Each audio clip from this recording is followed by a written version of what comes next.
Олон улсын хөдөлмөрчдийн хэв санааны нэгдлийн өнөөдөр Дархуул аймгийн засаг дарга аймгийн үйлдвэрчний хэвлэлийн холбооны идэвхтэн сонгуультнуудаа олзон тэднээр дамжуулан салбарын ажилтан албаагчдаас ирүүлсэн санал хүсэлтийг сонсож хариулт өглөө. За багш нарын хувьд орон нутгийн нэмэгдэл 5 жилийн урамшуулал түрээсээ орон сууцны хөтөлбөр зэрэг асуудлыг хөндөөн орон нутгийн удирдлагуудад дуу хоолойгоо хүргэсэн бол эрүүл мэндийн салбарынхаа мэрэгжил дээшлүүлэх сургалт мөн орон сууцны дэмжлэг зэрэг асуудлыг харин төмөр зам болон бус салбарынхан цуслангийн болон гэр бүлийн хэрэгцээний зориулалтаа орон сууцны газар олгох боломж байгаа эсэхийг тодруулж байсан юм а. Асуулт хариултыг дэлгэрэнгүйгээр хүргье. Засаг даргатай бас үйлдвэрчний хэвлэлийн төлөөлөл ингээд одоо сонсохоор ингээд санал хүсэлт авахаар ингээд бидний хүлээж авч байгаа талархаж байна.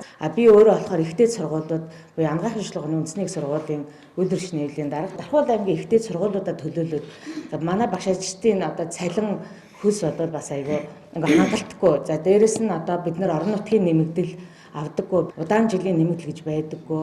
Яг одоо нөө төрөөс санхүүждаггүй. Яг засаг даргаас одоо гарах хөрөнгө оруулалтаас гарах ямар боломж байд юм бол орон нутгийн нэмэгдэлтэй холбоотой хэд хэдэн газрууд санал тавьсан. За би энэ дээр нэг л тодорхой зүйлийг хариулж. Хэрэв хуулийн хүрээнд орон нутгийн нэмэгдлийг энэ болно гэвэл надаас татгалзах зүйл байхгүй. Тэгэхээр жагаад дарга одоо яг энэний дараа ямар хэмжээнд орон нутгийн нэмэгдлийг олгох мэдээлэлээ та энэ үйлдвэрчний хэвлэлийн орны дараа нутагч.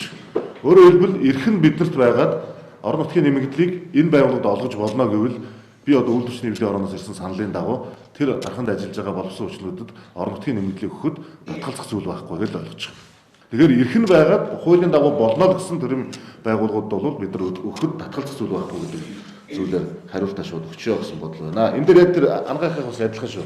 Ангаахын сургуулийн удирдлагууд ирээд бид нар бас яг энэ саналыг тавьсан. Тэгээд бид нар бас яг алийг хариуцах ёстой, алийг тэр харьяа яам агентлагыг хариуцах ёстой, алийг улс хариуцах ёстой гэдэг тодорхой чиг байгаа болов уу гэж бодож байна. Түрүү жил нөгөө түрээсийн орон сууц хөтөлбөр багш нарт хэрэгжсэн. За энэ хөтөлбөрийн хүрээнд бол гэр бүлээрээ ажиллаж байгаа хоёр одоо залуу багш маань нийлээд ингээ 10 багшийн түрээсийн орон сууц хөтөлбөрт хамрагдсан. Энэ дахиж үргэлжилж явах уу? За хоёрдугаарт нь Дархан хот болчвол нийт одоо сургуулийн өмнөх боловсрол, ерөнхий боловсролын сургуулийн багш нарын нөгөө 3 жилийн тэтгэмжийн мөнгө маань алга болчихгүй дээ. Та энэ дээр нэг анхаарал тавиад нэг сэтгэл гаргаад өгөөч гэж хүсэж байна. За 3 дугаарт нь болохоор нөгөө боловсрол соёл урлагийн газар маань нөгөө мэрэгжлийн арга зүйч ерөөсөө байдгүй. Жишээ нь түүх нийгмийн ухааны мэрэгжлийн арга зүйч ингээд ажилуулахгүй одоо 3-4 жил болж байна. Тэгээ энэ одоо салбар маань ингээд мэрэгжлийн арга зүйчгүй байгаад тахаар нөгөө эсэлтийн ерөнхий шалгалт за багш нарыгаа чадварчуулах энэ асуудлууд маань айгүй доголдолтой байгаад идэг юм аа. Тэгээ энэ тал дээр анхаарал хандуулаад өгөөч гэж хүсэж байна. Боловсролын байгууллагуудын түрээсийн орон сууц хөтөлбөр энэ жилийн 12 сараар дуусж байгаа. Энэ 12 сараар дуусахаар үргэлжлүүлээд яг энэ хэлбэрээр явна. Тэгэхээр бол багш ажилтан албаагч нар нэг гэрээс одоо боловсролын байгууллагад ажиллаж байгаа албаагч нар бол орох боломжтой гэж ойлгож болно. За тэр сургуулийн тэтгэгчтэй холбоотой асуудал яг танахта бид нар боловсролын байгууллагууд, эрүүл мэндийн байгууллагуудаа яг адилхан саналтай байгаа. Одоо энэ хууль энэ жилийн 7 сарын 1-ээс хэрэгжиж эхлэх гэсэн нэг дагаж мөрдөх хуулиуд нь наривчж гараагүй байгаа. Тэгээ тэрэн дээр бол бид нар яг энэ саналаа тавьж байгаа. Тэр бид нар чи хот болчих юм бол хот гэдэг нэртэй болчоод багш ажилтан албаагч нар 5 жилийн тэтгэмж авахгүй бол бид нар хохирлоо шүү дээ. Тийм биз дээ. Тэрийг бол бидэрт одоо уян хатан зохицуулж өгөөч гэдэг хүсэлтийг бол удаа дараа тавьж байгаа. Энэ холбогдох дагалдах хуулиуд дээр бас энийг зохицуулж өгөхөөр ярилцж байгаа. Их хурлын гишүүд ч гэсэн энэ талаар сайн мэдээлэлтэй байгаа. Тэгэхээр бид нар ч гэсэн яг энэ санал дээр хатуу бат их байна гэдгийг бас илэрхийлж хэлье. Боловсрол соёлын газрын мэргэжилтэнтэй холбоотой асуудал дээр бид нар тэмдэглэж авлаа. Энийг бид нар анхаарал хандуулж авъя. Энэ бол яг бидний шийдэх ёстой асуудал байна гэж ойлголоо. Би Хонгор сумын үйлдвэрчний холбооны дарга сонгуультай ажилтан байна. Хонгор сум маань бас онцлог тэнд одоо нөгөө багш нар маш дутмаг байдаг учраас дандаа нөгөө багш нар маань Дархан уул аймгаас явж ажилладаг. За энэ жил бол боловсролын яамнаас хоол унааны боловсролын салбарын ажилчдын хоол унааны мөнгийг шийдэж өгсөн боловч Хонгор сум салхитд ажиллаж байгаа багш нарт унааны зардал олгогдохгүй байгаа. За Хонгор сумын салхиттай холбоотой олон газар биш тэр зөвхөн салхиттай холбоотой багш нартай холбоотой асуудлыг зочхор дарга нэг судлаад надад яг гарц болцоогоо танилцуулаад баг.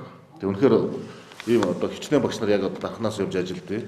Шаардлагатай бол энэ асуудлыг шийдэж өгөх бэлэн байна гэдгийг. Сумдын эрүүл мэндийн төвөдтэй холбоотой асуудал зөвхөглөө. Энэ жил бид нар барилга хот байгуулалтын яамны сайтаар байгуулсан гэрээний дагуу хөдөөгийн 3 сум, Дархан суманд хөдөөгийн сум тус бүрт 8 айлын орон сууц, төрийн албаагчдын орон сууцыг барих ажил эхлэж байгаа. Тэгэхээр энд бол саяны таны ярьсан тэр эмчнэр, өрхийн эмчнэр, сумдын эмчнэр, багш нар хамрагдах бүрэн боломжтой гэсэн үг. Тэгэхээр одоо бид нар бол энийг ямар ч одоо зураг төсвийн эхлүүлээд зургийг эхлүүлээд явж байгаа. Эмч нартай холбоотой нарийн мэргэжлийн эмч нарыг хөтөлбөр гаргаж болох уу гэж энэ бүрэн болно. Өмнөх саналаа ч гэсэн би хэлсэн шүү дээ. Эмч нарыг энэ давтан сургах богино урт хугацааны сургалтууданд явахад бол бид нар хөтөлбөрөөр дэмжиж өгнө гэж байгаа. Тэгээ энийг би эртүүд Эрдэнэ тулгад дарагтаад уулзахтаа бас хэлсэн. Эрүүл мэндийн салбарт ялангуяа эмчнэр боловсон хүчнэрийг сургалтанд амруулахад бол тодорхой хөрөг гарах бүрэн боломжтой. Яг хөтөлбөрөө боловсруулж болно. Эрүүл Монгол хүнгээ хөтөлбөр байгаа шүү дээ. Цэцэг дарга.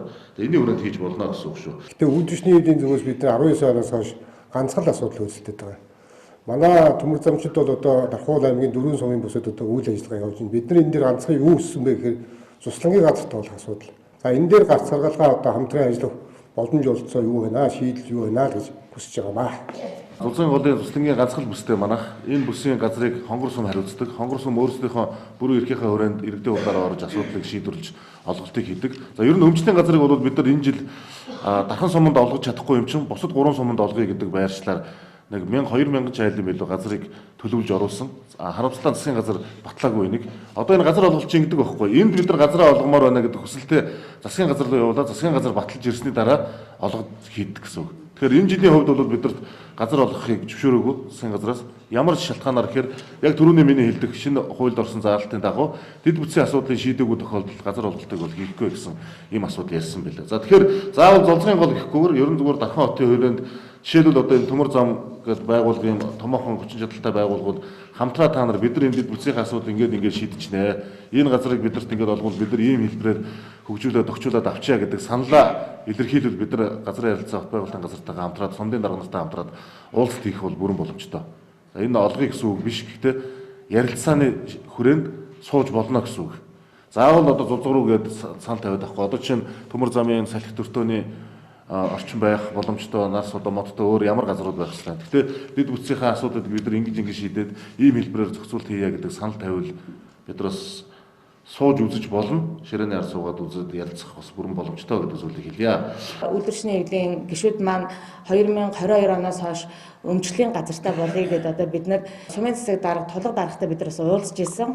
Тэгээд тухайн үед бол нөгөө орон нутагт бол ингээд нөгөө газар олохгүй гэсэн ийм шийдвэрийн одоо улмаас болоод одоо танай шийдвэрүүдийг бол ингээд хүлээж авах боломжгүй гэсэн ийм тайлбар өгчсэн. Одоо энэ хүсэлтүүдэд бид нар уламжлаад өгөх боломжтой байд юм болоо гэсэн ийм саналууд асуултууд байна. Энэ газрыг бас бид нар хэцүү ойлгомоор байгаамаа. Яг Монгол Улсын газрын тухай хууль за тэгээд үндсэн хуулинд заагдсанаар бол зөвхөн Монгол Улсын газар авах хөгжлөх хэрэгтэй. Гэхдээ тэр нь заавал тэнд гэж заагдсан зүйл байхгүй шүү дээ. Өнөөдөр Дархан хот чинь өөрөө яг ингээд 9800 м га газартай байхгүй. Тэгээд энэ чинь 30% ногоон байгууламж яг барилгаж байгаа талбайныг 20 орчим хувь. Тэгээд яг энэ газар олголт одоо өрхийн хэрэгцээ зориулж газар олголт хийнэ л гэвэл бид нар Эрдэнэтийн араас Улаанбаатарын араас орхол асуудал үүсч.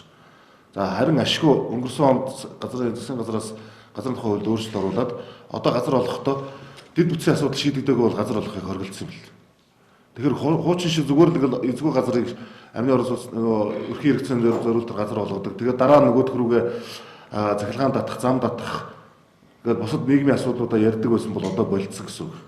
Тэгэхээр энэгээрс бас хязгаарлаж байгаа. Энэ ч манай дархны бодлоготой бас нийцэж байгаа гэсэн үг. Ер нь 1000 айлд бол бид нар амны орос усны газар олгоно гэдэг зарчмаар явж байгаа. Энийг тэгээд одоо нийт иргэдийн дунд зөвхөн дархан гэхгүйгээр Монгол Улсын иргэдийн дунд нээлттэй зарлахаас өөр аргагүй болчихно. Хуулиараа. Тэгэхээр ийм зарчмаар явна. Тийм учраас өрхийн хэрэгцээний газар бол яг дархан суман дотор бол байхгүй гэж ойлгож болно. Энийг бид нар одоо сүүлийн 10 жил хэлж байгаа. Одоо бол дархан суман дотор одоо эзэмшиж байгаа газраа л иргэн эзэмшнөхөөс шинээр газар олголт хийдэг асуудал гэж байхгүй. Энэ одоо байгаа гэр хорооллын захаар хязгаарлалтын шугам татаад энэс хашаа гэр хороол нэмэхгүй гэдэг энэ зарчим тогтоогдсон байна. Одоо ингээд залуус хороол гэдэг шинээр баригдах гэдэг тийм. Бидний баримталж байгаа бодлого бол эндээс газар авах гэж байгаа аж ахуйн нэгж байгууллага барилгаа барих гэж байгаа бол тодорхой хувьд нь за дээдл нэг 10% нь дунджаар нэг 8% нь орон сууцыг орон нутагт өгөө гэж байна. Тэгээд тэрүүгээр бид нар энэ эмчнэрт энэ багш нарт орон сууц хангах хөтөлбөрийн хүрээнд өгөө гэдэг ийм хөтөлбөр яриад байгаа.